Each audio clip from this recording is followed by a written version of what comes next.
ஒரு குட்டி கதை வச்சு இந்த இப்போ நடந்த அரசியலை பற்றி உங்களுக்கு ஒரு விளக்கம் சொல்லட்டுமா?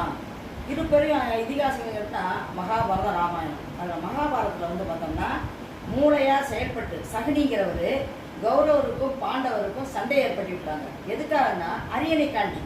அப்படி நடந்த சண்டையில் கௌரவர்களை வீழ்த்தணும் அப்படிங்கிற எண்ணம் இருந்தாலும் பாண்டவர்களுக்கு அது கிடைக்கக்கூடாதுங்கிற ஒரு மூளையாக செயல்பட்டவர் தான் சகுனி. அப்படி இருந்தாலும் நியாயம் ஒரு பக்கம் ஜெயிச்சிச்சு. 18 நாளைக்கு பிறகு குருச்சேத்திரத்தில் நடந்த 18வது போரின் போது சகுனி வந்து கொல்லப்பட்டார்.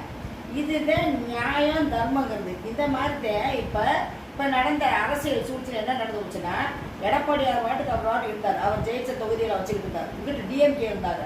ஆனால் அந்த ஏடிஎம்க்கும் டிஎம்கே என்ன பண்ணாங்க, டிவிகேயை வரவிடக்கூடாது அப்படிங்கிறக்காண்டி ஊடால யார் சகுனி மாதிரி வந்தது நம்ம ரஜினி.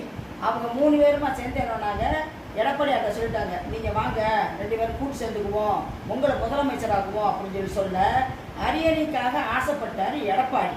ஆனால் அதில் உள்ளே இருந்த யார் சிவி சண்முகம் என்ன சொல்லாரு, வேண்டாம், புரட்சி தலைவர் அம்மானால வந்த கட்சி, அதுக்கு நம்ம கலங்கம் பண்ணக்கூடாது, நான் இதை ஒத்துக்கவே மாட்டேன் அப்படின்னு உடனே அங்கேருந்து தன்னோட எதிர்ப்பை தெரிவிச்சிட்டார். ஆனால் என்ன பண்ணாங்க, விடாமல் அவர் மூளையை கசக்கி, அதாவது அது வாட்டி தெரிஞ்ச கொலை மாதிரி இருந்துச்சு எடப்பாடியாரோட அரசியல். ஆனால் அதில் கல்லை எரிஞ்சது யாருன்னா நம்ம ஸ்டாலின் தான்.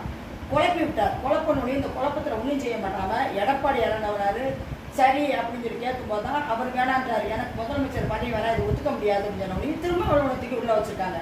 இதனாலதான் நம்ம ஆட்சி அமைக்கவே ரொம்ப தாமதமானதுங்கிறது யாருக்கும் தெரியும், எல்லாருக்கும் தெரியும். இது எதுக்கு சொல்கிறேன்னா, மகாபாரதத்தில் வந்த சகுனி மாதிரி கூட வந்த சகுனி யாருன்னு கேட்டோம்னா நம்ம ஸ்டாலின், நம்ம ரஜினி, இவங்க 2 பேருமா சேர்ந்து எடப்பாடியாரை வந்து குழப்பி விட்டாங்க. இன்னைக்கு கட்சி பிரியருக்கு யாரு காரணம்னா இப்போ ஸ்டாலின் தான். இப்போ நல்லா வந்து 2 பாகமாக கலைஞ்சு போச்சு. இந்த அரசியலுங்கிறது ஒரு பெரிய ஆலமரம் வந்து 2ஆக உடஞ்சி போச்சு. இதில் குளிர் அஞ்சது யார், ஸ்டாலின் தான். நஷ்டப்பட்டது யார், எடப்பாடியார் தான். அதனால தான் மண்ணுக்கு ஆசைப்படக்கூடாது. மண்ணுங்கிறது இந்த இடத்துல வந்து அரியணை தான் நான் சொல்கிறேன்.